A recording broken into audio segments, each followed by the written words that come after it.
I've also wondered about the Australian crowds. Do they have like the same kind of attitude to heckling over here? Are they a bit more keen on that stuff? Not really. I mean, can I say?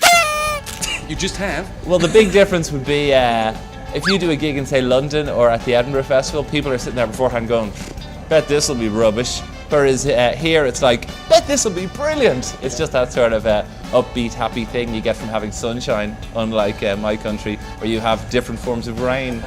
When you do get heckled with the keyboard, how do you deal with it? Can you threaten people? You play the Rocky theme at them, and they normally just, they know not to mess with you anymore. To be honest, the only heckling I get over here is if it's like a really drunk late night show, because my kind of style, when you see me come out first, you don't want to mess with me.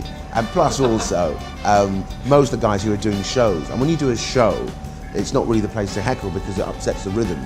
If you're just doing a regular gig, yeah, fair enough. No, all I found in Adelaide, I found there was a certain amount of, you wouldn't even call it heckling, but just people shouting out stuff that came into their heads, you know, people just shout, that reminds me of something, or just like, just pointless, but quite amusing heckling. Well, it's not even heckling that, it's just someone talking, yeah, taking part. And in general, I don't know if I've ever had an aggressive or a difficult heckle here.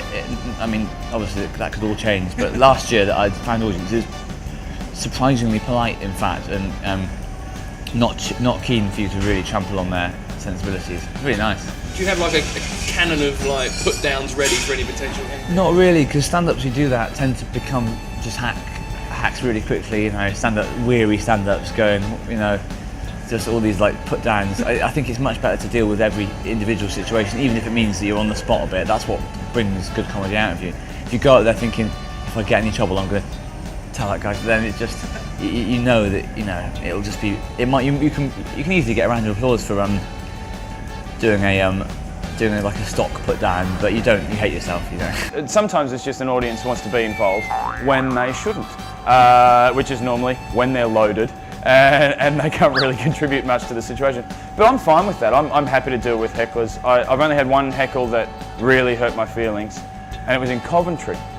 And it was, I was halfway through my set, I was headlining, and I was playing to like 8 people in Coventry. It was the most depressing night of my life as it was, but one of the audience, this little old man, got up, and during my set he walked out, and he stopped by the stage to say, I'm going home now, and I said, okay, goodbye, and he goes, yeah, I paid to see a comedian. I walked out the door, I'm going, oh, a little old man, he looked so nice, and then just cut me down. For the rest of the show, I was crying on the inside. It was horrible. Do you have any kind of like set-up comebacks or anything like that? Normally I do, but not when a little old man just completely cuts me down to the bone. I tried to say, Dad, you're drunk, go home, but all I got was, oh, ow. So it was awful. It was so depressing. Long drive back to London from Coventry that night. It was awful.